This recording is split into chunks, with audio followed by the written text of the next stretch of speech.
ভাদ্রে তাল পাকে। তো গাছে গাছে নতুন তাল পাকা শুরু হয়ে গিয়েছে। ফ্রিজে রাখা তালগুলো কি নষ্ট করে ফেলবো? কিছুতেই না। ফ্রিজের তালগুলো বের করে জাল করা শুরু করে দিয়েছি। একটু তালের রুটি বানাবো। আর তাতে সামান্য পরিমাণ লবণ দিয়ে দিচ্ছি। আর হচ্ছে একটু করে প্যাকেটের গুঁড়া দুধটা দিয়ে দিলাম, যেন রুটিটা খেতে ভীষণ মজা হয়। তো চিনির পরিমাণটা কম হয়ে গিয়েছিল, আবারও চিনিটা মিক্স করে দিয়ে দিলাম। আর সাথে কাঠের লাকড়ি দিয়ে ঘাটাঘুটা শুরু করে দিলাম। খুব ভালোভাবে একটা বলক চলে আসলে এখানে আমি আটা দিয়ে আটাটা খুব ভালোভাবে সিদ্ধ করে নেব।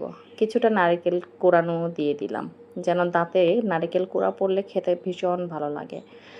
আর একটু একটু করে আটা দিয়ে দিচ্ছি, কারণ আটা সিদ্ধর ব্যাপারটা খুবই কঠিন।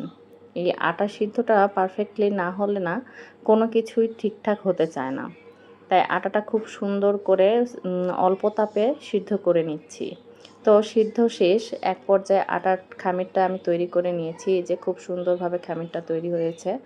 আর একে একে সবগুলো রুটি বেলে নেব। রুটি বেলাটা আর দেখালাম না, কারণ রুটি বেলাটা সবাই পারে। তো রুটি বেলা শেষ করে আমি এখানে ভাজাভাজি শুরু করে দিয়েছি। এক পাশে রুটি ভাজতে দিয়েছি আর এক পাশে রুটি বেলছি।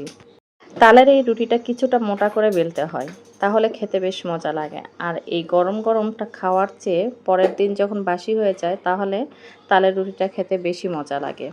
এই তো ভেজে নিয়েছি, এই ঠিক এভাবে এপাশ ওপাশ করে একটু পোড়া পোড়া ভাব হবে। সবকটা রুটি বেলে নিব আর ধীরে ধীরে সবগুলো ভেজে নিব। আর এর মাঝে এই তো বেশ কয়েকটা ভেজে নিয়েছি। ইউটিউবে এটা আমার নতুন চ্যানেল।